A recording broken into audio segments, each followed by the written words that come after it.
Kemenangan 2-0 atas klub KS Tiga Naga dalam laga lanjutan kompetisi Liga 2 Grup A di Stadion Gelora Sriwijaya Jakabaring, Palembang membuat klub asuhan mantan pelatih timnas Neil Maizar, Sriwijaya FC kini makin kokoh di puncak klasemen dengan poin sempurna 12. Selanjutnya setelah menghadapi KS Tiga Naga, tim Laskar Wongkito akan berhadapan dengan musuh bebuyutan yang berasal dari Medan, yaitu PSMS. Menghadapi laga bergengsi tersebut, pelatih kepala SFC Neil Maizar telah menyiapkan sejumlah strategi agar kembali bisa meraih kemenangan dan membuat SFC semakin kokoh di puncak klasemen Liga 2 Grup A. Sejauh ini menurut Neil, sejumlah pemain SFC masih dalam kondisi fit dan siap bermain.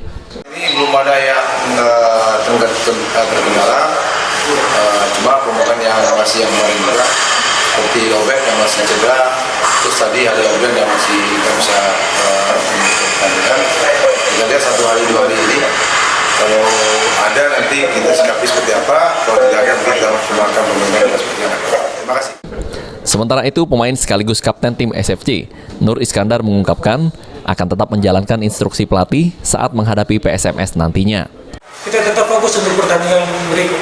Kita ikut sesuai arahan pelatih. Semua pertandingan itu penting untuk kita. Kita tetap siap untuk melawan PSMS Medan. Dan kita tetap juga, insya Allah kita incar 3 poin.